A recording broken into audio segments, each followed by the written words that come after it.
Alright, what is going on everybody? Super Saiyan Paul here, back at it again with another Dragon Ball Super discussion on Chapter 62. So make sure you guys check out the chapter review video if you guys haven't already. We're gonna jump into some major spoilers, so if you guys don't want that, click off the video right now. Otherwise, can you guys please smash that like button and subscribe to the channel to stay up to date with all Dragon Ball Super news and information. Today we're gonna be talking about the theory that's going around right now with what may be happening in Chapter 63 regarding Moro and Merus. So make sure you guys sit back, relax, and enjoy the video. Anyway guys, today what we're going to be talking about is the possibility of Moro absorbing the Angel Merus' power. What we do know is that if he gets his hand on the back of someone's neck, he can absorb their power. And at this current point in time, at the end of Chapter 62, Merus has joined the battle. It's kind of been hinted at that he's the one that opened the bubble, because if you look at the clothing that he's wearing, both as the Angel and afterwards, in previous chapters, it did line up with what he was transforming into when he was training Goku and about to go to full power. So it doesn't necessarily make the most sense for him to go into this fight against Moro at full power, because if he does, he will have to face the repercussions from the Grand Priest, which is permanent or like instant ration from the world. So where this is going is most likely we all see him, for the most part right now, well, the majority of us see him just stalling out the fight for Krillin and Dende to revive everybody. Dende's probably gonna have to go and heal up Goku. That big gaping hole within him is probably too much for a senzu bean right now, and for him to even eat it. And then the rest of them are going to probably be resurrected by Krillin during the time where Merus is going to be stalling Moro. But during this time, he's going to be vulnerable, because if he does decide to risk it all and die, one, that's going to be anticlimactic, because then he's going to have to kill Moro right then and there, which I don't necessarily see happening. Or two, he's holding back to the point where he's within range for Moro to actually grab and absorb, and that's where it gets super dangerous, because let's say that he ends up absorbing Merus, right?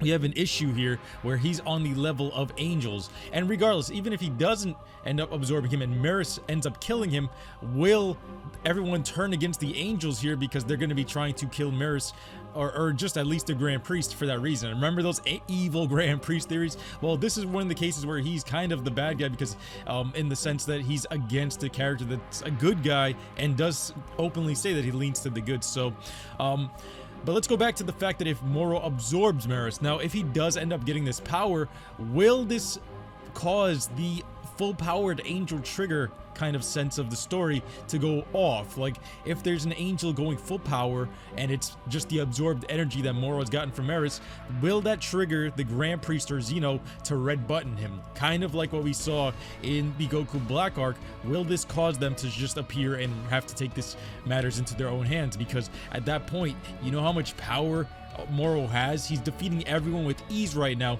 It doesn't necessarily make sense for them to take him out right now, because if this is the final part of the battle, this is the part where Trunks would have gotten the rage mode and just swiped them like that. But it seems like it's still kind of soon for that, with how easily they got the floor mopped with them and how little of power-ups they got. But it almost seems like it can go that direction, because if that's how it parallels that arc, it kind of does make sense for them to, hey, let's pull the red button. I hope they learn from that. I really do, because sometimes Dragon Ball writing kind of goes in some weird directions, and sometimes it's predictable, sometimes it's not. But anyway, on the other end of that spectrum, we also have Beerus. Now, Beerus isn't directly intertwined with this, but there is a way where he could also be related into the story to have to take out Moro, because yes, he's not directly on the battlefield right now. It has been confirmed, because he can't be on the earth if it is Merus that opened the bubble. That's actually not Whis, and the way that Beerus would have to be involved in this, because he isn't really trying to get directly involved unless it has to do with maybe the safety of the earth in terms of the food and stuff, is the fact that he is going to be end up killing an enemy of the Kais. If you guys do remember, if he does fight Moro, Moro was an enemy of the Kais, especially the Kai that's living within Majin Buu. So in that sense, if the Kais are at risk, the Supreme Kai is at risk, Beerus is at risk. So that one's kind of far off right now. It's not the main center of attention, but it can definitely happen down the line where Beerus may read into this and say, hey, I might have to jump in. So that's not directly off the table, but there is the scenario for that happening,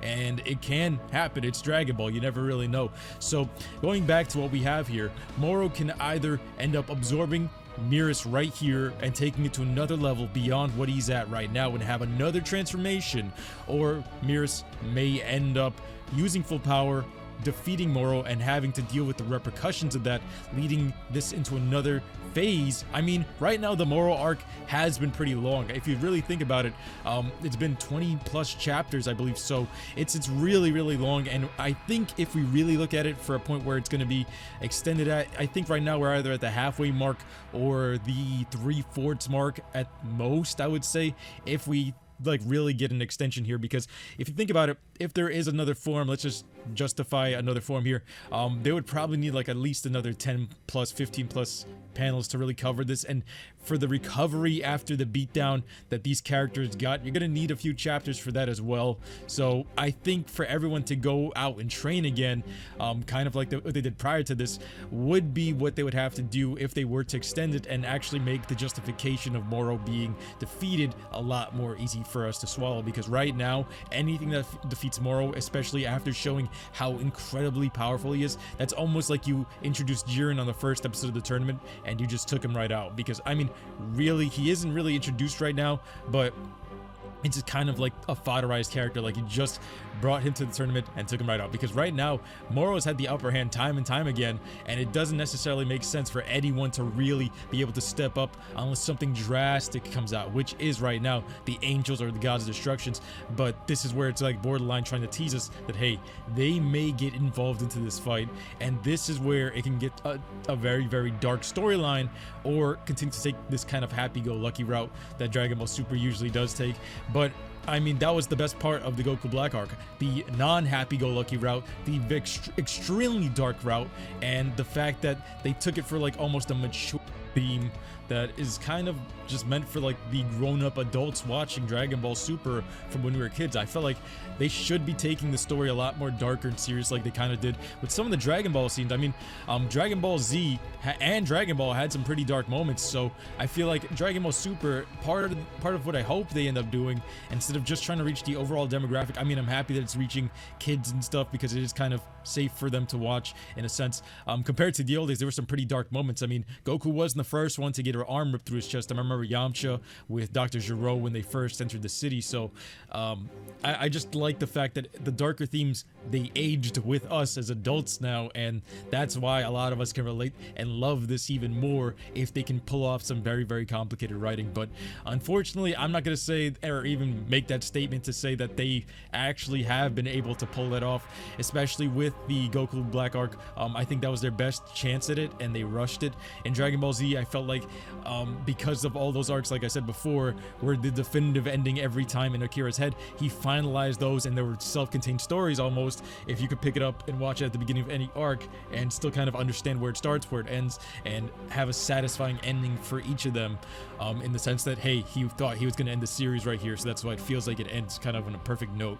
So that being the Frieza arc, the Cell arc, the Majin Buu arc. Here, it's going to be really interesting to see where they decide to end this one off. Right now, if they ended it off, it would be very abrupt. That would be a Goku Black mistake, and then I'd really be kind of sad. But then again, remember, this is where they're going to end up starting Dragon Ball Super from again. Either they're going to retell the Broly arc and then move into the Moro arc, so this way there's some character development for Broly in that sense, or they're going to end up using just this Moro arc and continuing off where the movie is. We're not necessarily entirely sure about that, but more than likely they may milk it for a movie reminder. And in that sense, if they end up doing that, Broly in that context, even though they barely mentioned him, can eventually probably return somewhere towards the end of this arc if they do end up needing another fighter where it is his universe. And they did briefly mention him before in the manga, but if they did end up putting that arc before, that context of Broly's character would have been built up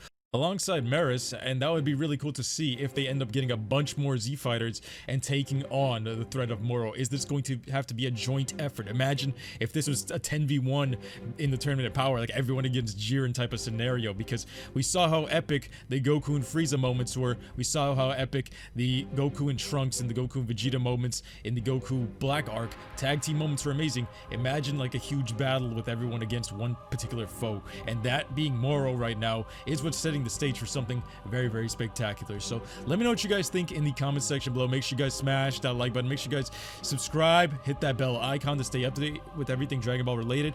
I'll be seeing you guys next time, alright? Take care. Peace.